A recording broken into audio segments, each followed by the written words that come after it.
Hello base, আসসালামু আলাইকুম। আমি মোহাম্মদ শফিক চৌধুরী। আজকে আপনাদের সামনে সাভার রাজাসনে 3 শতাংশ জমির উপরে ছাদ দিয়ে করা চমৎকার একটি বাড়ি তুলে ধরবো মাত্র 25 লক্ষ টাকার ভিতরে। মাত্র 25 লক্ষ টাকার ভিতরে ছাদ দিয়ে করা 3 শতাংশ একটি বাড়ি তুলে ধরবো আপনাদের সামনে। একেবারে মানে তৈরি করা, আপনারা হয়তো হালকা কিছু রং টং করে হয়তো আপনারা উঠতে পারবেন। তো বিয়ার্স, আপনারা জানেন আমি বরাবর সারা বাংলাদেশেরই সবচেয়ে কম বাজেটের মধ্যে জমি বাড়ির সন্ধান তুলে ধরে থাকি, মোহাম্মদ শফিক চৌধুরী। এবং তারই ধারাবাহিকতায় আজকের এই বাড়িটি আপনাদের সামনে তুলে ধরছি। আসলে ব্যস্ততার কারণে আপনাদের সামনে আসলে জমির ভিডিও খুব একটা বেশি তুলে ধরতে পারছি না। তো আপনারা আমি এভাবে রানিংয়ের মধ্যেই আপনাদের সামনে তুলে ধরার জন্য চেষ্টা করব। আমি শুধুমাত্র তথ্য দেই, বাকিটা অবশ্যই আপনারা খুব সতর্কতার সাথে দেখে শুনে বুঝে নেবেন। যদিও সেটা আমিও দেখাই বা অন্য কেউ দেখায়, যেই দেখাক, মানে জাস্টিফাইয়ের দিক দিয়ে কোনো ধরনের আপনারা স্যাক্রিফাইস করবেন না। স্যাক্রিফাইস করলে একটা কিছু হয়ে গেলে আপনারটা আপনাকেই খেসারত দিতে হবে। সেটা আমার বায়না করা জমি হইতে পারে, বা আমার পাওয়ারের জমি হইতে পারে, বা আমি আপনাকে দেখাইছি বা এটা নির্ভেজাল, কিন্তু তদন্ত করার সময় আপনারা এতটুকু ছাড় দিবেন না। তদন্ত করার সময় 100% তদন্ত করবেন।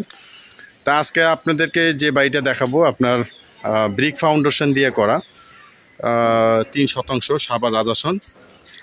রাস্তা আছে, 8 থেকে 10 ফিটের একটি রাস্তা আছে। আপনারা গ্যান্ডা দিয়ে আসলে সবচেয়ে সহজ, মানে আপনারা 20 টাকার মধ্যে আপনার বাড়িটির সামনে চলে আসতে পারবেন। তাহলে এরকম একটা পজিশনে আমার রাজাসনে আপনারা জানেন প্রচুর পরিমাণে গার্মেন্টস ফ্যাক্টরির একটি এলাকা রাজাসন, মানে ভাড়ার অনেক চাহিদা। আর আপনি যদি এই বাড়িটার মধ্যে থাকতে চান, এত সুন্দর একটি প্রাকৃতিক পরিবেশ পাবেন, এটা বলার বাইরে। তা আপনারা এই বাড়িটি দেখতে পারেন। আপনাদের সামনে বাড়িটি তুলে ধরছি। আপনারা যদি সাভার স্ট্যান্ড দিয়েও যদি আসেন, তাও আপনারা 20 টাকার মধ্যে আপনার এই বাড়িটির সামনে চলে আসতে পারবেন। চমৎকার একটি বাড়ি, এবং আপনারা অনায়াসে এই বাড়িটির উপরে দোতলা করতে পারবেন। 3 শতাংশ জমির উপরে ব্রিক ফাউন্ডেশন দিয়ে করা, আপনারা অনায়াসে দোতলা করতে পারবেন। এই জন্য যে রাজাসনে লাল মাটির জমি, তো মাটি অনেক হার্ড, শক্ত, তো ওইভাবে মজবুত করেই ওনারা করছেন। তা স্ক্রিনে আপনার সরাসরি মালিক প্রতিনিধি নাম্বার থাকবে, আপনারা সরাসরি কথা বলে নেবেন। অনেক সময় কি হয়, আপনারা সরাসরি মালিকের নাম্বার চান, আসলে চাওয়ারই কথা, কিন্তু অনেক সময় মালিকরা এত পরিমাণ ফোন যায়, কিন্তু ওই ফোন সাধারণ মানুষ রিসিভ করার মতো ক্ষমতা ওনারা রাখে না।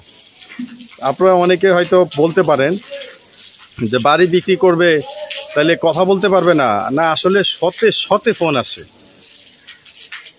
শতে ফোন আসে। আপনাকে যদি মনে করেন 10টা মানুষ যদি ফোন দেয়, বা দিনে যদি 50টা লোক যদি আপনাকে ফোন দেয়, তাহলে আপনি ঘুমেরও 12টা বাজছে, আপনার কাজেরও 12টা বাজছে। তো এক একজনের যদি 5-10 মিনিট, কারণ কেউ 5-10 মিনিট ছাড়া কেউ কথা বলে না, সবাই লং টাইম কথা বলতে চায়, কেন বিক্রি করবে, কি আসে বিষয় বিস্তারিত।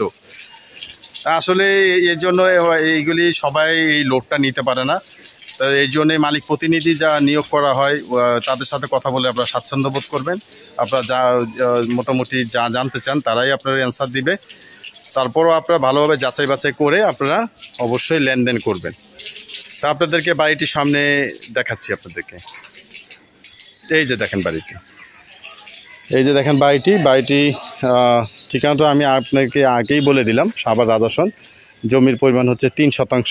ছাদ দিয়ে করা আছে, আপনি দেখছেন ছাদ দিয়ে করা আছে, প্লাস্টার করা আছে, রং করা নাই। বাড়ির ভিতরে আপনার বাইরে কিছু রং করলে আপনারা অনায়াসে ভিতরে উঠতে পারবেন আপনার পছন্দ মতো রং করে। বাড়িটি মজবুত করেই করা হয়েছে।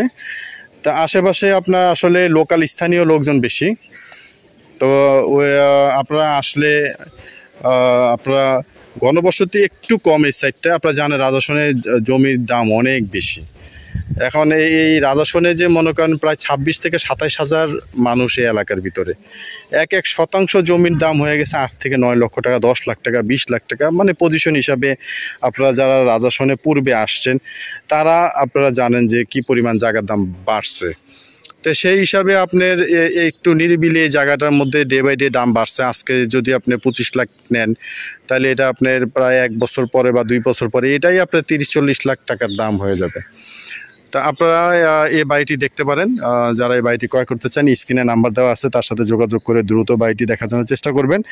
আর অবশ্যই আপনারা আশেপাশে জিজ্ঞাসাবাদ করে নেবেন কেন বিক্রি করবে, কোনো মামলা মোকদ্দমা দখল বেদখল কোনো ধরনের ঝামেলা আছে কিনা এই বিষয়গুলি ভালোভাবে 100% যাচাই বাছাই করে তারপরে আপনারা লেনদেন করবেন। এর আগে অবশ্যই লেনদেন করবেন না। সেটা যদি আমার নিজের বায়না করা বা আমি নিজেও যদি দেখাই, তদন্তের দিক দিয়ে কোনো ছাড় দিবেন না। তো এই বিষয়গুলি মাথায় রেখে আপনারা সাবধানে কাজ করবেন। ভিডিওটি শেষ পর্যন্ত দেখার জন্য ধন্যবাদ। সবাই ভালো থাকবেন, সুস্থ থাকবেন। আসসালামু আলাইকুম।